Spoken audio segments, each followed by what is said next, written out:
चलो जी, इसको ऑन करवाना सिस्टम ने। फोन में पूरा लो ऑन है, लो दे।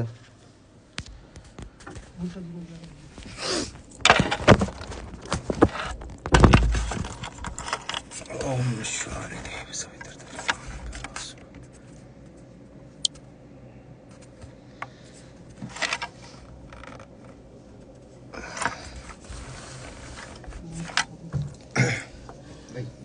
हाँ जी, हाँ पंकज भाई राम राम, जय श्री राम। अरे ब्रदर मैं घर की तरफ था थोड़ा, सॉरी। मैं आ जाओ एक बार मिलते हैं, आ जाओ। ठीक है, मैं लाइव हूँ ना, तब तक नहीं, बाहर बैठा दी भाई। राम राम सारे भाइयों ने, और जितने भी साथी जुड़ रहे हैं फेसबुक पे भी इंस्टाग्राम पे भी, बहुत बहुत शुक्रिया, बहुत बहुत धन्यवाद आप लोगों का। और मैं किसी मुद्दे को लेकर लाइव आया हूँ, कोई खामखा किसी गाने प्रमोशन करने खातिर या वैसे लाइव नहीं आया हूँ। और मेरी रिक्वेस्ट है सारे भाइयों तक कि ज़्यादा से ज़्यादा एक बार शेयर कर दो वीडियो ने, ताकि हर आदमी तक यह पहुँचे बात, और ताकि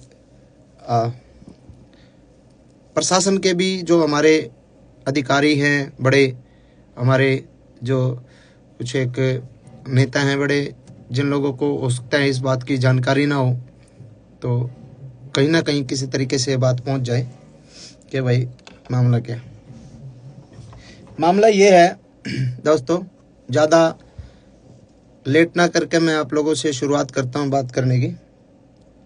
देखो, मैं इस इंडस्ट्री में मैंने कदम रखा था 15 साल पहले, 2009-10 में मैंने रिकॉर्डिंग शुरू करी थी, और गाने गाए, कोठे चढ़ ललकारू मारी गाल में एक पटोला तू, वैसे वैसे गाने गा के थोड़ा सा फिर अपना जॉनर चेंज कर करके इंडस्ट्री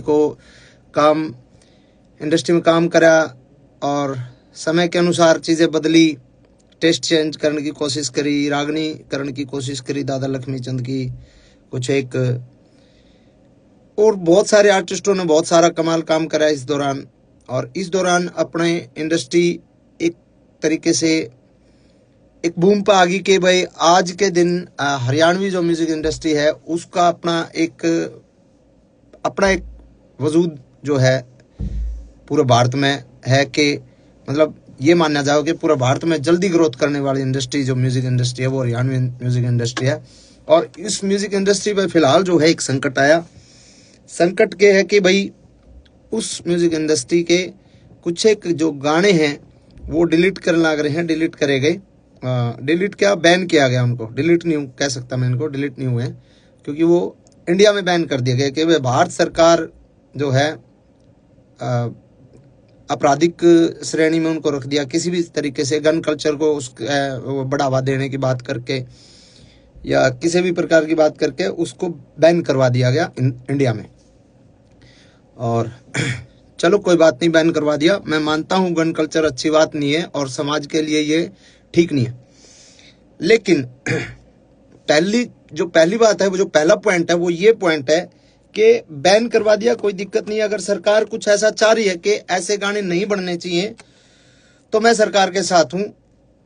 सरकार अगर चाह रही है तो सरकार ने बिल्कुल इस कदम को उठाया है, तो इसको फिर अगर हम सफाई करने लगते हैं ना, सफाई करने लगते हैं और गर्दा पड़ा है, फूल पत्ते पड़े हैं, पॉलिथीन पड़ी है, कागज पड़े हैं, और उसमें हम पॉलिथीन कागज ठाले और गर्दार वो पत्ते पत्ते उनमें पड़े रहे, तो उस सफाई को सफाई नहीं कहते मेरे भाई, उस सफाई को सफाई नहीं कहते। अगर सफाई करनी है तो ढंग से करो, हर कलाकार के हर तरीके से, मतलब किसी एक कलाकार को टारगेट करके आप उस चीज को मतलब उसकी सफाई नहीं कर सकते। आपको अगर सफाई करनी है, आपको गन कल्चर को खत्म करना है, तो सबसे पहले तो मेरे और हजारों गाने बचे हैं वो सबको डिलीट करो। उसके बाद सभी कलाकारों के जितने भी जो गाने हैं सबको डिलीट करो। मेरे जो बड़े गाने थे, ट्यूशन बदमाशी का था, 60 मुकदमे थे, 2 खटोले थे, और जितने भी गाने थे उनको डिलीट करा। और 1-2 कलाकारों का और साथी जो छोटे मोटे कोई और माले और 1-2 गाने और डिलीट हुए हैं। नरेंद्र बघाना जी का एक गाना डिलीट हुआ है शायद, एक गाना इनका अंकित बाल्यानोर का डिलीट हुआ है, एक शायद PS पुलिस तौर का डिलीट हुआ है। तो ये 1-2-3 और डिलीट करे गए ताकि ये ना लगे कि भाई अकेला मासूम क्यों है। लेकिन जो बड़े आर्टिस्ट हैं, जो बड़े मतलब वेपन्स के साथ जिनके लोगों के गाने आए, उन पे कोई सरकार ने कोई कार्रवाई नहीं करी। तो एक तो मैं ये चाहता हूं कि सरकार अगर कार्रवाई करे, और सरकार का भी मैं मुझे जो लगता है ना, ये मुझे ये लगता है कि सरकार जो कार्रवाई जो सरकार ने करी है, वो सरकार ने तो एक निर्देश दे दिया भाई ऐसा कुछ करो, लेकिन उसके बावजूद जिन लोगों को जिम्मेदारियां दी गई, जो छोटे वहां पे जो बैठे हैं वहां पे, मतलब एक कुछ एक हमारे कलाकार बिरादरी के ही कुछ एक गंदे लोग जो वहां पे बैठे हैं, जिन लोगों को छोटे से बड़े कलाकार को मतलब उन लोगों को पसंद नहीं किया जा सकता, नहीं किया जा रहा, और फिर भी वो लोग बैठे हैं और वो लोग लिस्ट बना के देते हैं कि ये गाने डिलीट होने चाहिए, और उस गाने में सबसे ज्यादा टारगेट मासूम शर्मा होता है। और सबको पता है उस कलाकार के साथ मेरा 36 का आंकड़ा, और मैं उसको बाढ़ नहीं मानता, चाहे वो कुछ हो, किसी भी बड़े पद पे हो। एक तो ये है समानता और भेदभाव, जो मतलब समानता के साथ इसको अधिकारियों तक, बड़े अधिकारी जो इसमें इसको देख रहे हैं उनको देखना चाहिए कि भाई इसमें समानता होनी चाहिए, भेदभाव नहीं होना चाहिए।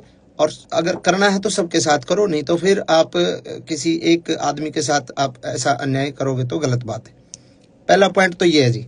दूसरा पॉइंट मेरा ये है, अगर समाज की बात करते हैं हम कि भाई समाज पे इन गाने का दुष्प्रभाव पड़ता है, बदमाशी के गाने का, तो समाज पे उन गाना का दुष्प्रभाव नहीं पड़ता। हमारी गाल में एक पटोला तू बिन्ने बितर बन जाएगी, तेरी सॉलिड बॉडी रहे है। जो इस तरीके के गाने हैं जिनको फोक गाना के नाम पे फोक बता के फोक लोकगीत है, लोकगीत ऐसे होते हैं क्या? तो क्या वो जो अब हम ये बंद करके ये गाने ना बना के हम बहु छोरियां के ऊपर गाने बनाने लग जाओ, भाभी ने पटोला बताकर वैसे वैसे गाने बनाने लग जाओ, तो क्या वो समाज के लिए सही है? तो कुछ एक सवाल मेरे ये हैं कि उसके अलावा इतने डबल मीनिंग गाने चल रहे हैं आजकल। एक और चल रहा है, वो क्या नाम है, जीजा साड़ी के ऊपर बहुत ही वाहियात और बहुत ही वल्गर गाना है, डबल मीनिंग गाने हैं वो चलते हैं, उन पे किसी ने कोई दिक्कत नहीं। बदमाशी के गाने तो दिक्कत, बदमाशी के गाने चलो ठीक है, गन कल्चर को भी खत्म करो, लेकिन वो अश्लीलता भी खत्म होनी चाहिए। फिर करो, सब भजन गावांगे, हम भी भजन गावांगे, कोई दिक्कत नहीं, जगराते करके गुजारा कर लेंगे, कोई दिक्कत नहीं। लेकिन अगर गंद सफाई करना चाहते हो तो ढंग से करो। दूसरी बात, इसके बाद अगर हमारे गाने बैन कर दिए, हमारे गाने बैन कर दिए, 15 साल पहले हरियाणा का यूथ क्या सुनता था? 15 साल पहले हरियाणा का यूथ सुनता था पंजाबी गाने, और पंजाबी गाने गन कल्चर के पंजाबी गाने, चक्कर रिवाल्वर, ये गाने सुनता था 15 साल पहले, 10 साल पहले। अब अगर हमारे गाने बैन कर दिए जाएंगे तो हमारे यूथ ने तो गाने सुनने हैं, तो वो पंजाब के सुनेगा, पंजाब के सुनेगा। साउथ की फिल्में, आज भी फिल्में देख रहा है ना, साउथ की पुष्पा जैसी, RRR जैसी सारी फिल्में साउथ की देख रहा है ना, क्योंकि हमारे हरियाणा की फिल्में तो मजबूत है ही नहीं। हमारे हरियाणा की फिल्म इंडस्ट्री फिलहाल डेवलप नहीं हुई, तो हम साउथ की फिल्में देखते हैं, साउथ की फिल्मों में मारकाट होती है पूरी। तो वैसे ही हमारे गाने तो बैन कर दिए, अपने कलाकार के रोजगार पे तो लात मार दी। अब वो यूथ गाने तो सुनेगा, या तो फिर आप पूरे देश के बंद करो, पंजाब के भी बंद करो, सबके बंद करो। अब हरियाणवी बालक जो है गाने हरियाणवी नहीं सुनेगा तो पंजाब के सुनेगा, करण औजला के सुनेगा, किसी और के सुनेगा। अब हमारा ये मतलब हमसे ही दिक्कत है क्या? यो पॉइंट है कि आप या तो बंद करो तो पूरे देश में बंद करो, इस तरीके की बातें। सब ने पता भी है भाई।